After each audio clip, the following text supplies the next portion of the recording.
People who will call and start telling you about the Bible prophecy about America. From Washington to Beijing, Moscow to Abuja, London to Kigali, the world is shifting fast. Elections are shaping destinies. Wars are redrawing borders. Economies are rising and falling. And global alliances are being tested like never before.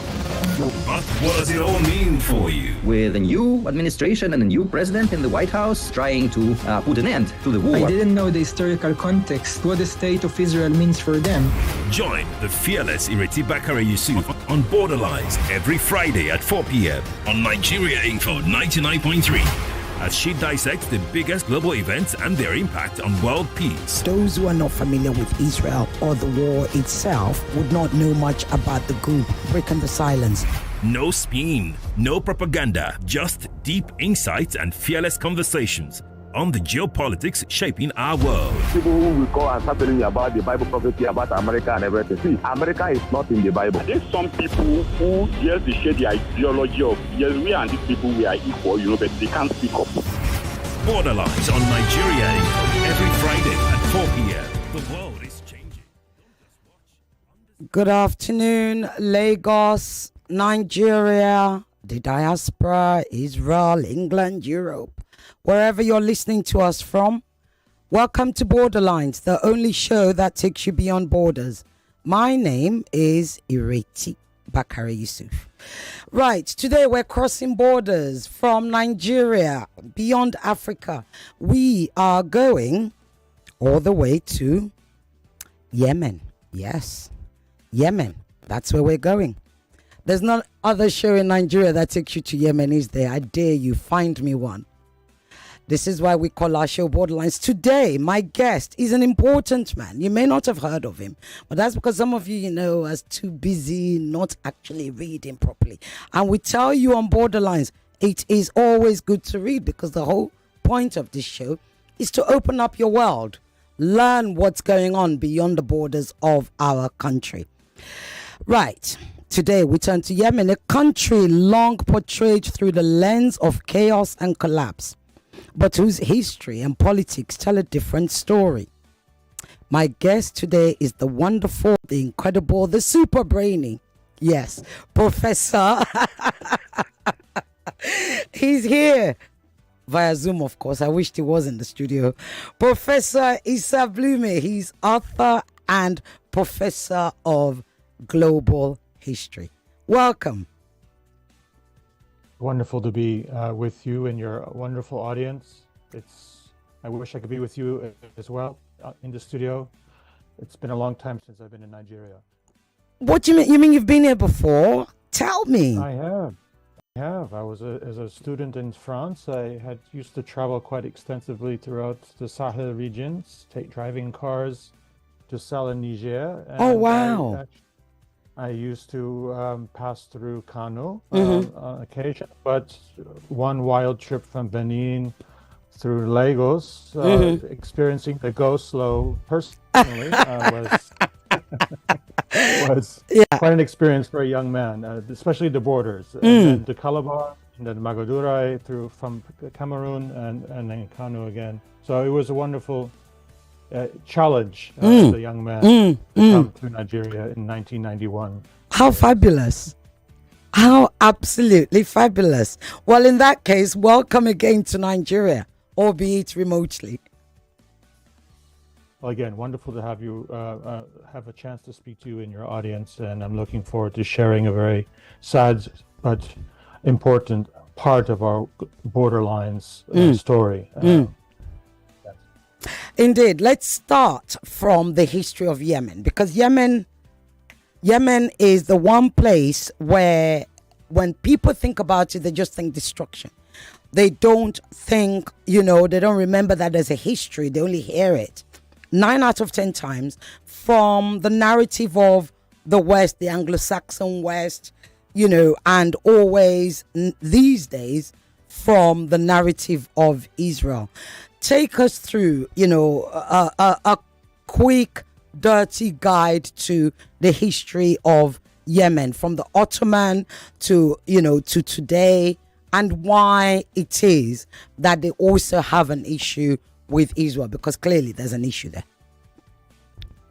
Well, the whole southwest of Arabia, which is both culturally, geologically, biologically connected to the Horn of Africa, which therefore extends to the entirety of Great Africa and the Indian Ocean world as a complex, goes back millennia. The products that were produced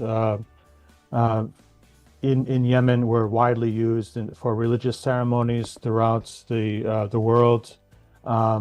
Many of those who inhabited or are originally from Yemen have settled and established themselves, especially since the 11th and 12th century, and establishing colonies in as far afield as Sumatra, Southeast Asia throughout, and the east coast of Africa, making Yemen very much an integral part of our global story.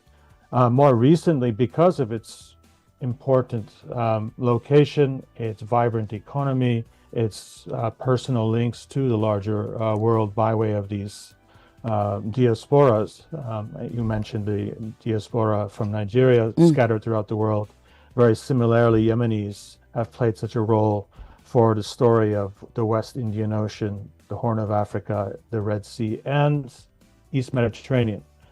And the Ottoman Empire, which was an expansive enterprise, invariably would intersect with Yemenis who were engaged in sometimes collaborative, sometimes hostile relations with the larger imperial projects of the 19th and early 20th centuries.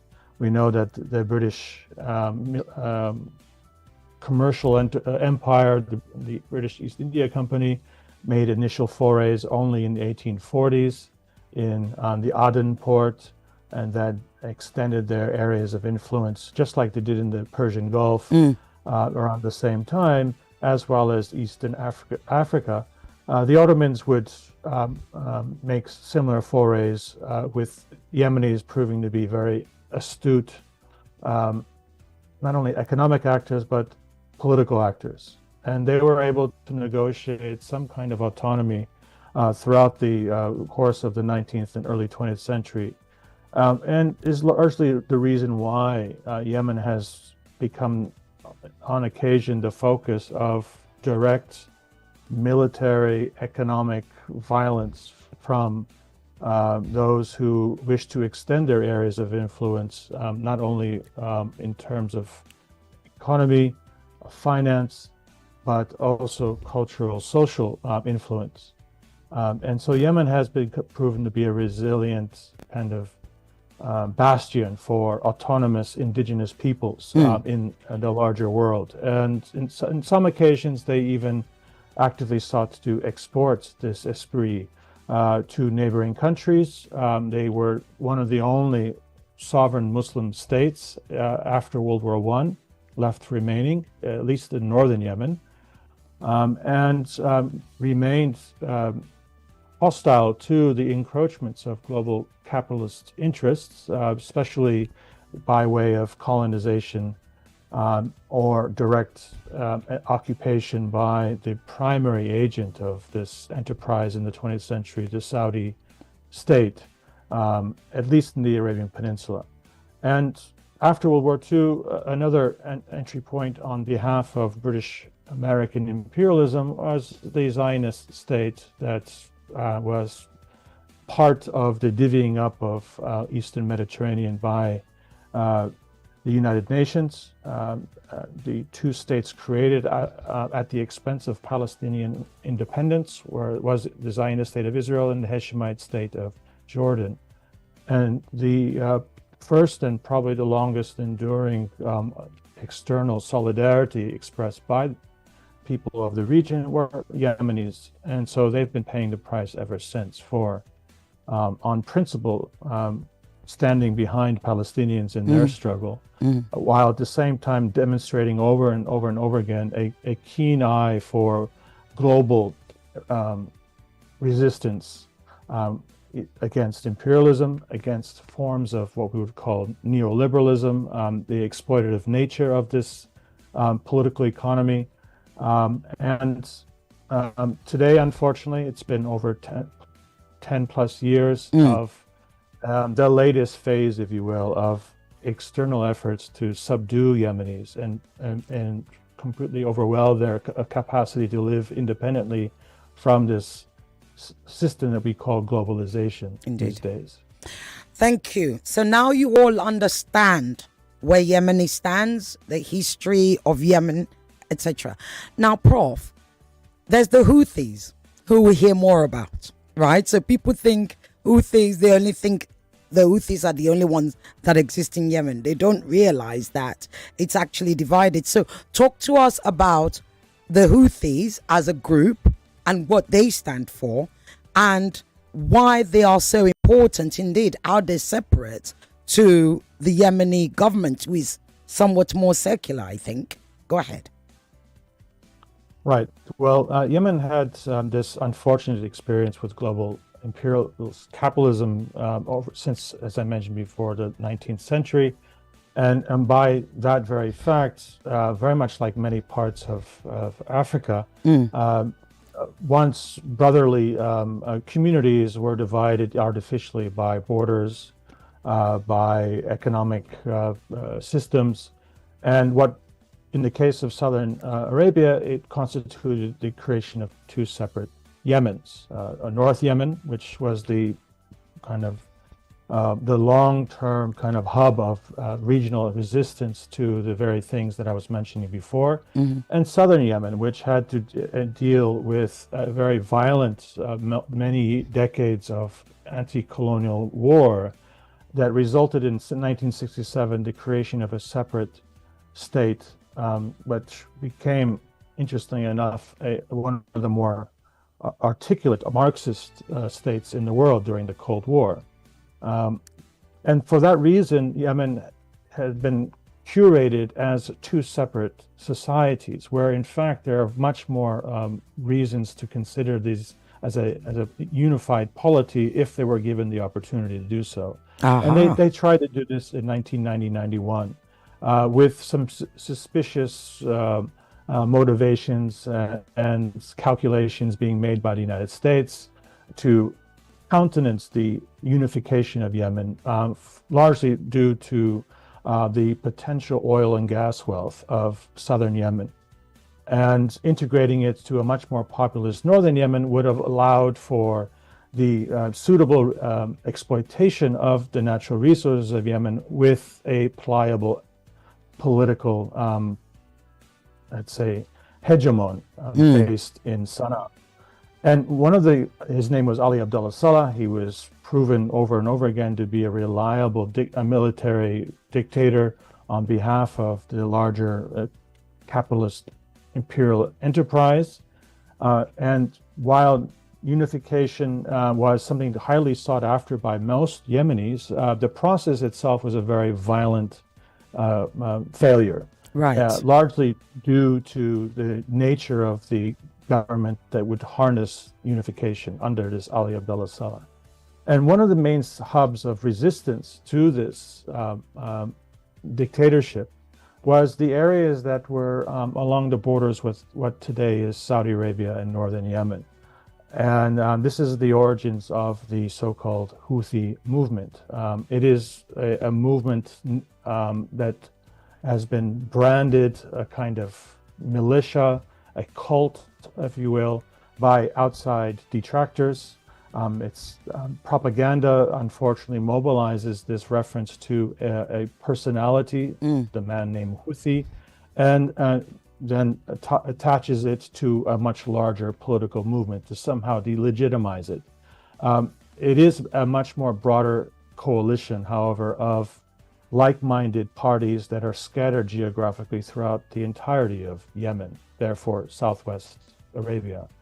So I would like to just highlight to your listeners that I think the most useful way of looking at the phenomena of resistance coming out of Yemen over the last 20 to 30 years would be more aligned with the principled alliance that we call Ansar Allah, the Partisans of God, who have formed an alliance that spread across this plethora of ideological orientations that you mentioned. Yes, indeed, Yemenis do not subscribe to one religious sectarian orientation. They do not subscribe to one model of economic development, but they do collectively, as demonstrated over and over again, recognize that there are common enemies who come from abroad, but who also manipulate and try to transform Yemen into a basket case of sectarianism, very much like what Nigeria has experienced in its history in the north. of independence. Yes. And this is exactly what the so-called Houthis are seeking to avoid. And they are at the forefront of resistance to expansionist Saudi Arabia, who works on behalf of this enterprise that, again, has utilized the colonialism in Palestine to divvy up the considerable wealth that is available for exploitation now with offshore gas and petroleum. And Ansar Allah's alliance has been able to secure since 2014 a semblance of independence from a process which in the UN and the great powers, if you will, who have tried to assert some kind of order over this whole Arab Spring phenomena from 2010, 2011, where many of the military dictatorships proved to be no longer viable assets for the West, and they sought to steer the Middle East towards a new kind of so-called liberal, not so democratic process that would lead to the continued economic exploitation of the region, while subduing the real authentic revolutionary esprit that most people in the region still have, which is hostility to colonialism, hostility to these comprador kind of economic class that have helped plunder the region of its enormous wealth. Again, a story that's very much shared with most of Central and Western Africa. I think there's so much ground for solidarity. And Ansar Allah's coalition is in a local regional manifestation of what is possible for a people, whether it be in Yemen or elsewhere, to actually collectively work together and avoid this reference to sectarianism, the kind of jingoism that comes with how our regions are treated by Western trained scholars, resorting to racist kind of generalizations, where in fact our people, whether they be in Yemen or elsewhere in the global south, have a very articulate challenge that they can posit against global capitalist forces, and in this case also what is happening to those poor people in Palestine today. Indeed, thank you. You've actually unpacked pretty much the whole show, but I still have more questions, so you can't leave. Right, so you mentioned oil and gas and the wealth and the natural resources, and we're seeing a president of America who seems to be obsessed with natural resources and rare earth and minerals, etc. You mentioned something in your book. You argue that the empire dismantles states not by accident but by design. Are we watching that right now? I mean, do you see the killing of what's his name, Ahmed al-Rahawi, and the several cabinet members part of that deliberate dismantling or destruction? Well, absolutely. Yemen has been facing considerable, what we would call neoliberal kind of policy directives coming since the so-called Arab Spring, proved to go in as far as empire is concerned, the wrong direction. A popular, a very articulate, unified front against the steering of Yemen towards neoliberalism and the privatization of its natural resources, and the similar kinds of things that the IMF has long promoted in much of the global south. The peoples of Yemen, despite their seemingly very different sectarian and ideological geographic orientations, came and embraced a common theme of, no, we want to actually maintain and secure our destiny by way of a parliament that is elected by the people, that will represent the interest of Yemenis, not sell us out to what unfortunately happened in 2012, the United Nations, with the United States at the helm, imposed a unelected interim government who proceeded to sign off Yemeni sovereignty over much of its natural resources. And so one of their projects was to federalize Yemen, to create artificially designed federal territories with the lion's share of the natural wealth going to the most underpopulated part of Yemen, while the vast majority of Yemenis would not see much of anything from the natural wealth of the country. And this is one of the things that led to the 2014-2015 clash that allowed for Ansarullah to take power in at least the north, what we would call now a zone of basic absolute isolation. Has been under embargo. It's been bombarded since 2015, and this is the very cabinet that was murdered by Israeli forces last week. Is just one of many iterations of this collective effort by over 20 million people who have lived under this siege since 2015 to continue their struggle to try to somehow preserve Yemen's economic independence, its sovereignty. It's a country that used to be self-sufficient in food. Over the last 30 years, because of so-called reforms that were imposed by this first dictatorship of Ali Abdullah Saleh, and now this interim government since 2012, the so-called recognized government by the UN and all the members of the Security Council, I also have to highlight, shamefully even China and Russia have gone along with this, has meant that the natural resources are up for grabs. Well, again, the fact that this country refuses to go the direction of what has basically been the development, quote unquote, model for the global south since independence for most of the global south. So if I may interrupt you, then what you're saying is that the problem, the Yemen versus, the UN, or if you like, the global north, is basically a case of Yemenis' refusal for economic colonialism.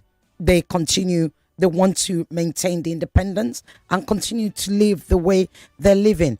But given all of that, though, we have 70 million, well, according to the UN, 70 million Yemenis are food insecure.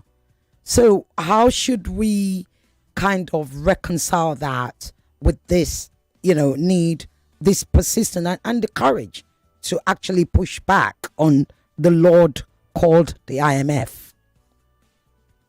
Well, indeed, this food insecurity was a systemic enterprise, very much based on economic development models pursued by IMF, the U.S. Embassy that encouraged it through various quote-unquote aid agencies, as well as World Bank experts who felt that you can more cheaply import food from the United States or from elsewhere, which of course would be very profitable for the corrupt food industries of the North, while you can produce cash crops for regional markets. So make mangoes for the Gulf, and which would gobble up all your usable water, while you surrender your food sovereignty.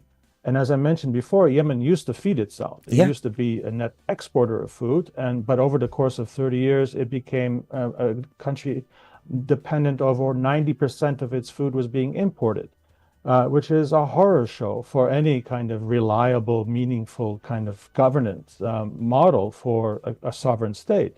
Well, what has happened since the war on those 20 plus million people who have resisted this process, moving its next kind of neoliberal stage in the 2010s, was that the embargo intensified the vulnerability and induced, indeed, large numbers of deaths due to starvation, due to disease.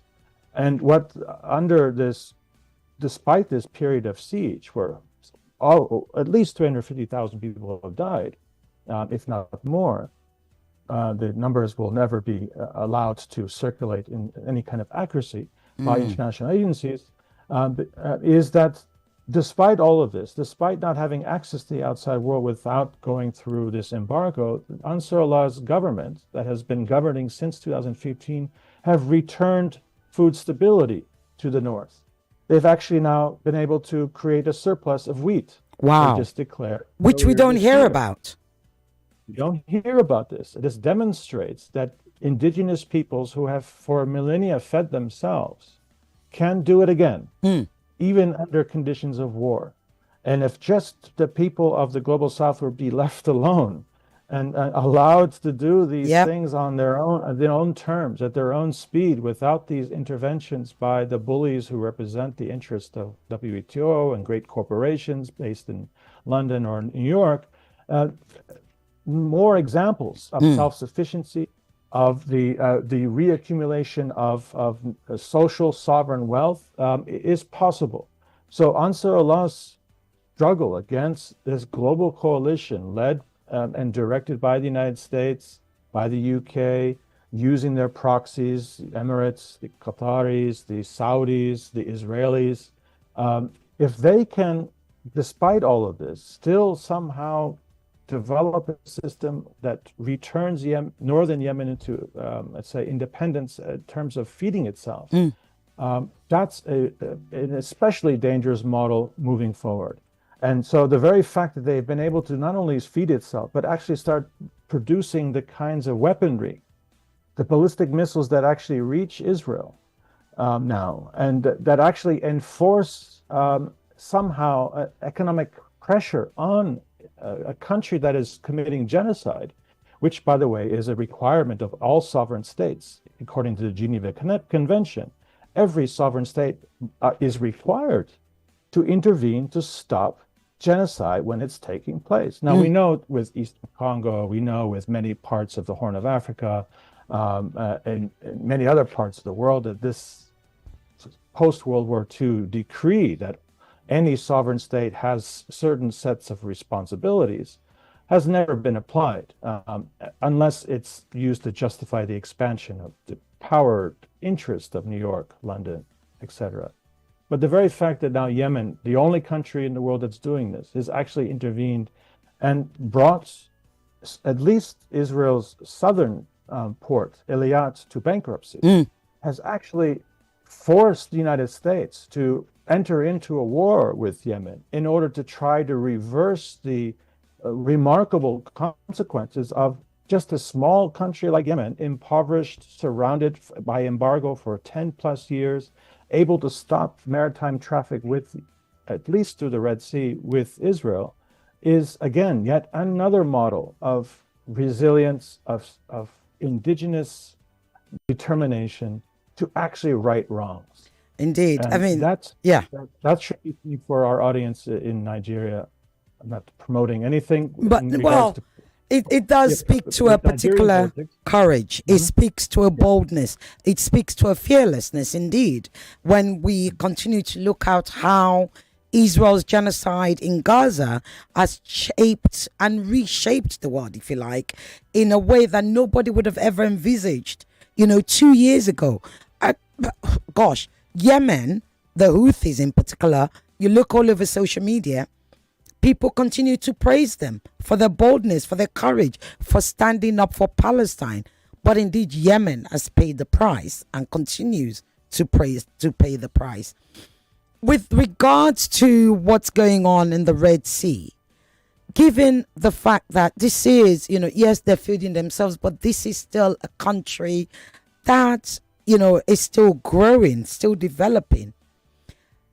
That kind of courage against almighty USA, sort of, and their proxy Israel, would you have called that smart?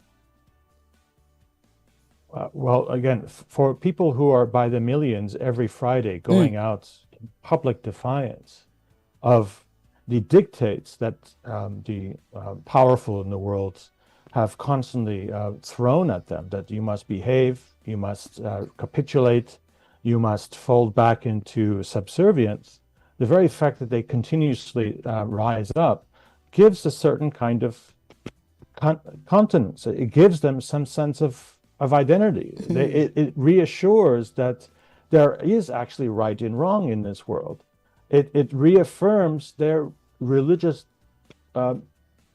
ethos, if you will. It reaffirms their ethos as human beings to actually stand up on behalf of others. And I have to highlight that they're not only raising their arms in solidarity with Palestinians, they regularly evoke Haiti, the events in the Sahel region. They regularly have evoked and brought up previous struggles, anti-colonial struggles, and have placards of great leaders from Africa to the Caribbean and Latin America, alongside those of who have died and have been martyred in this more recent iterations of resistance. So the very fact that they have nowhere else to go but to stand in solidarity and stand on principle, because frankly, those who have actually folded and capitulated, who live in those areas governed by the allies of the United States, are not living in very good conditions. They're living in open sewers. They're living in cities that do not get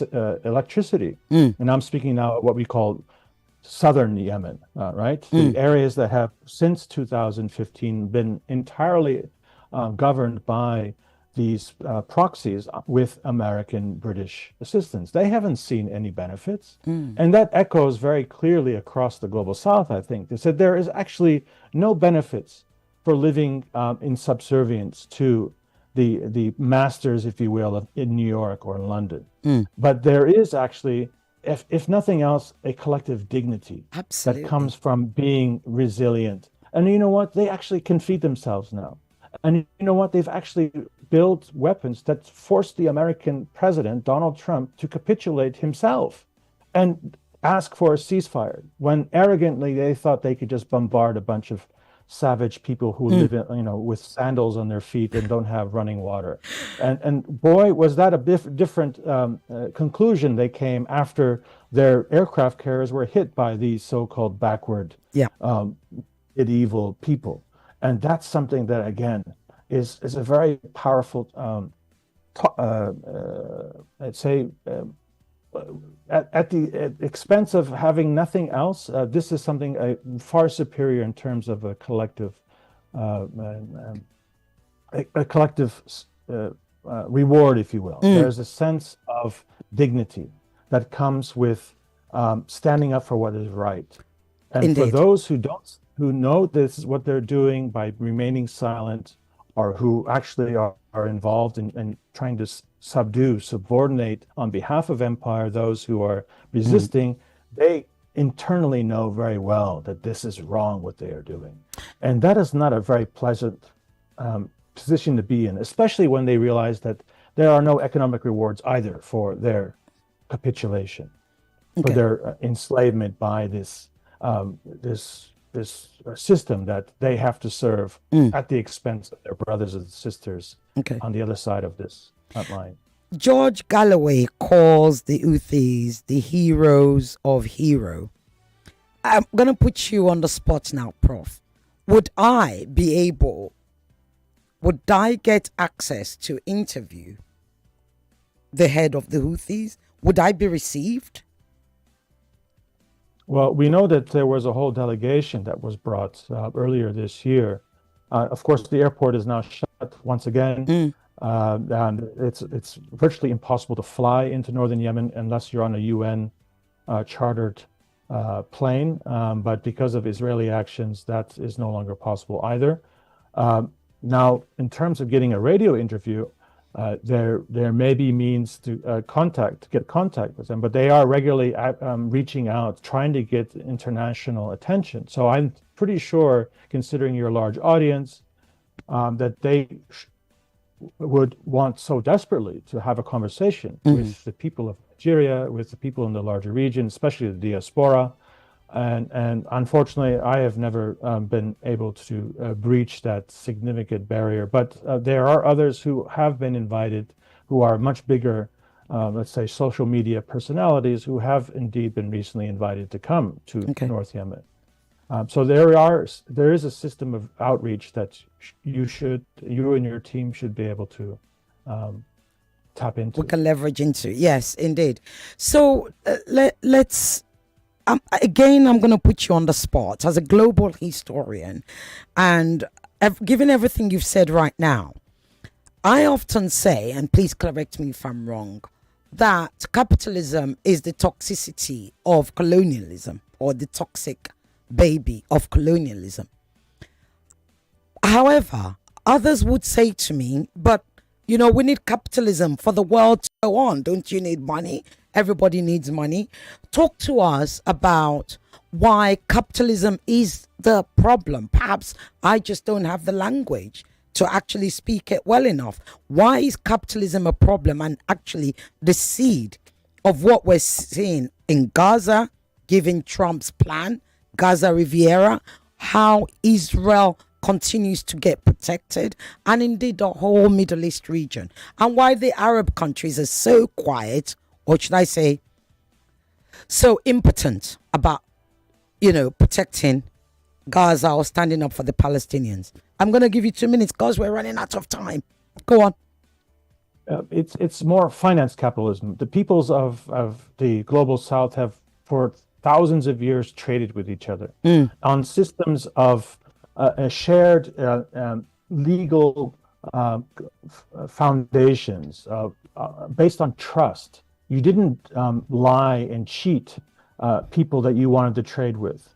Now, that system has completely changed with finance capitalism. And so when you mention money is controlled by central banks that are private enterprises that make and consolidate power by way of securing flow and controlling how we commerce with each other, how we trade with each other.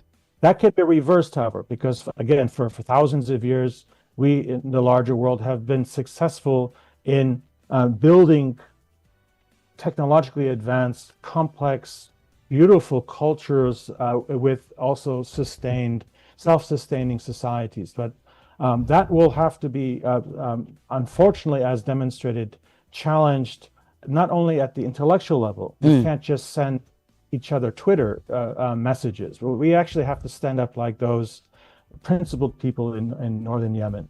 And other pockets of resistance, whether you see it in Burkina Faso these days, I don't know about the politics in Nigeria, how that looks upon what's going on in Ouagadougou, but these are kinds of interesting iterations in the middle of the 21st century that challenges the paradigm that capitalism is, finance capitalism is the only way of how human beings can flourish. We have not flourished. We have all been impoverished by this system that has only existed since the 18th, 19th century at most, while our societies, our civilizations have been there for thousands of years. Let's return back to some dignity again. And those people in Yemen today have demonstrated you can go back to our roots and actually iterate and articulate dignity at a collective level that is sustaining and is actually able to resist. Thank in you. a meaningful way. Thank you. I'm coming to your calls now. Hello. Yeah, good afternoon. Yeah. Good afternoon, Titi Lokwe. Go ahead. How does it describe the Houthis' government resilience in the last 10 years after the Saudi-led coalition against them, and they are still standing, versus what is likely to befall them, given the fact that there are more Israeli attacks now. They lost the prime minister last week. That's on the one side. On the second No, side, I need you to shorten that question. What is the question? Yeah, I asked him how does it describe the Houthis government in the last 10 years? Okay, how does it? Right, hold on. Yeah, how does he? Okay, define the Houthi government. The Saudi-led Right. attack. That's one. Okay. Number two, the Shanghai Cooperation. We saw what China did 2-3 days ago, and the kind of point bluffing and what have you. What does it say to that versus what you have as the world order. What did you call it? Hold on, Titilokwe, are you there? What did you call Shanghai Cooperation? Shanghai Cooperation. The Shanghai Cooperation. Yeah, okay. Thank you. Yeah. So Thank what does it say to citizens? That's what we have as American order. Thank you. Interesting questions always from Titilokwe. The first thing he wanted to know was about the why has it gone out of my head now? Let me give you the second one and the first one will come to me. How do you define the Shanghai Cooperation that we saw just a few days ago versus the American unit, if you like? I'm sorry, I'm going to be very cynical. I see two sides of the same coin. We actually see in certain arenas a lot more commonality and shared concerns about real independent policies emerging. Sinopec have been plundering Yemen's oil and gas, buying from various warlords over the last 10 years. And so they certainly have not contributed to finding a meaningful end to this siege, nor has Russia. So that is not an arena that Shanghai cooperation has serviced the interest of a small regional pocket of resistance. Perhaps elsewhere we may think of it in better terms, but in case of Yemen, it has actually proven to be more of siding with the interest of global order, if you will. Order that's. Let me ask a question in there. The lines are going. Wait, they keep calling before I go to Titilokwe's first question. Would it not then, is that not a sort of, how shall I say, strategic blindfolding of, the Houthis not to align with the opposite of America? I mean, I'm just putting it out there. They have reached out regularly for assistance, where in fact it's Beijing and Moscow governments who have regularly calculated that it's not worth antagonizing their relationship with the Gulf, antagonizing their relationship in other contexts. They still trade with Israel. Right, both countries. All the neighboring countries trade with Israel still. Turkey is the biggest supplier of war machinery to Israel still to today. So they may say something from one side of the mouth, but in practicality, they constitute a key component to global commerce, to global business. So unfortunately, that is not the solution for Yemen. Okay, let me answer this call and I'll ask you both and Titilokwe's first question. Hello, make it short, sharp, and succinct. Hello. Come closer to your phone, please. I can't hear you. You're too far from your phone. I think it's better now. That is much better. Thank you. What's your name and where you calling from, please? My name is Tunde. I'm calling from Itire. Okay, go ahead, Tunde. It's been a long time. Yes. Thank God the day is Friday. Yes. Good evening to your guest on the studio. Yes. I hope he's listening. What is the His name is Professor Blumi. Yes, go ahead. Okay. What happened? Is there any rift between Saudi Arabia and Yemen? Because I was discovered maybe 10 or 12 years ago that the Yemen launched its airstrikes to Saudi Arabia. Okay. But it wasn't explosive. I don't know what is really going on. Is it because of Saudi Arabia party with America, or there's a jealousy between the two countries, or the economic situation? What is really going on? That's Thank you. Question. Thank you very much. Good question. He wants to know, that was Tunde, my listener. He said, what is going on is there beef between Saudi Arabia and Yemen? And Titilokwe's first question was about, he wants you to define the resilience of the Houthis in the last 10 years. I'm going to, yes, we get very interesting questions. We don't have much time. So very quickly, Prof, I'm going to give you a minute to answer both. So the resilience is drawing from survival, basic survival, because otherwise they would have been eliminated as a political and therefore as a larger society. They would have been subservient then to an exploitative system that I've mentioned before. And the beef with Saudi Arabia is a long one. As I mentioned before, Saudi Arabia has long served the interest of empire in the region. It is now presently protecting Israelis from missile attacks from Yemen. And during the 2015 to 2022 period, Saudi Arabia was directly attacking northern Yemen with its air force, with its ground forces, and have been supporting its proxies, basically helping continue the siege of northern Yemen and 20 plus million people.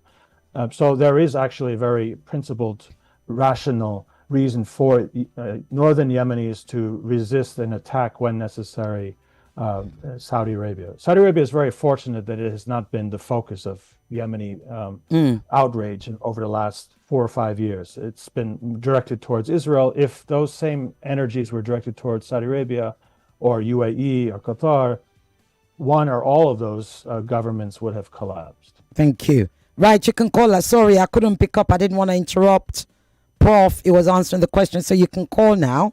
And if you don't call, I still have questions for him. Let's talk about humanitarian aid. Yeah, we have less than 6 minutes left. Humanitarian aid. Right after the strike, the Houthis detained UN staff, and Western media called it lawlessness. But you've written that so-called humanitarian industry in Yemen has long been a tool of outside control. Are the Houthis in effect saying we will no longer let aid define us?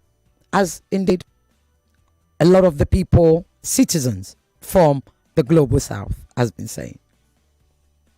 Well, the aid has long been used as leverage. They tried to use food and starvation and medicine.